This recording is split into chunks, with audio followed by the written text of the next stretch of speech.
Let's jump right into this explainer, because if you're an international student eyeing the UK for 2026, we've got a massive warning for you today. We are looking squarely at the truth behind visa rules. Seriously, this is a situation catching so many people completely off guard. If you're banking on financial support to make your educational dreams happen, you absolutely need to hear this. We're going to break down a reported shift in UK immigration rules that is, frankly, sending shockwaves through the whole international student community. Could an official government scholarship actually get your UK visa rejected? I know, it sounds totally counterintuitive, right?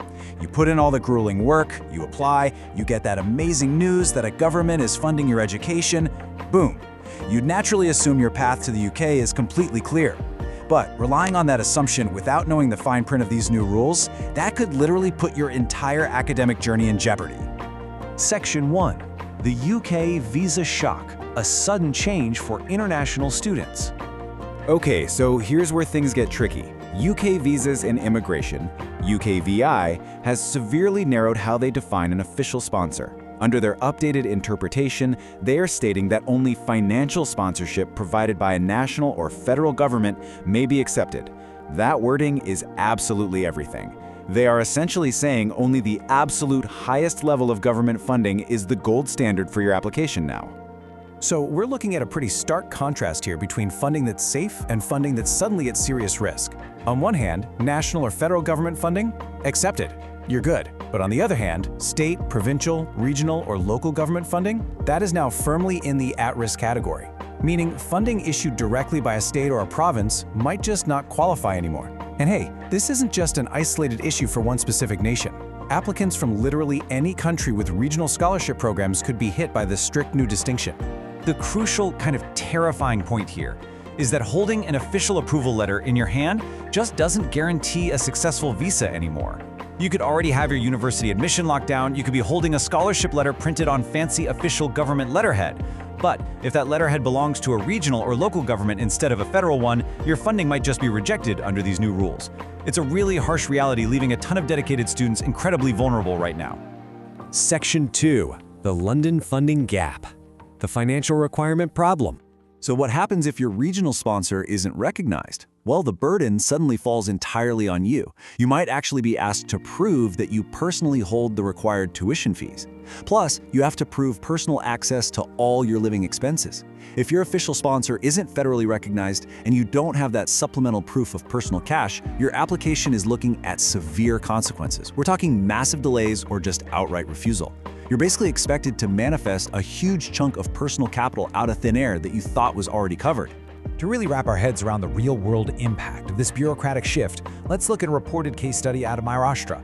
Abstract rules are one thing, but seeing how this actually plays out for real students trying to plan their lives brings the truth behind visa rules into incredibly sharp focus.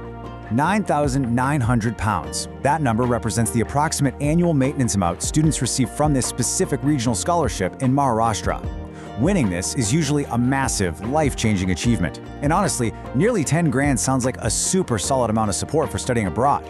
But when we put that £9,900 scholarship up against the £13,761 actually needed for 9 months in London, we instantly see this huge, stressful funding gap.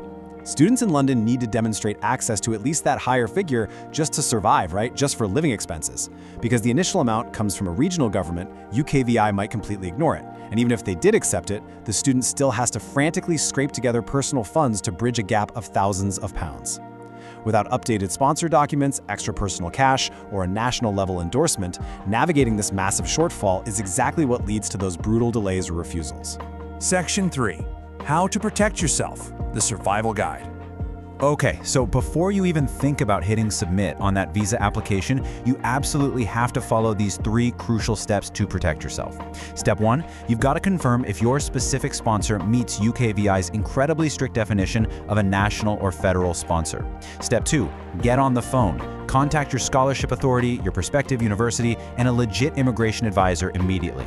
And step 3, specifically verify if a national government endorsement will be provided for your regional funding, and double-check if your scholarship actually covers the absolute latest UK maintenance requirements. Don't leave anything to chance. If you only remember one thing from our explainer today, make it this.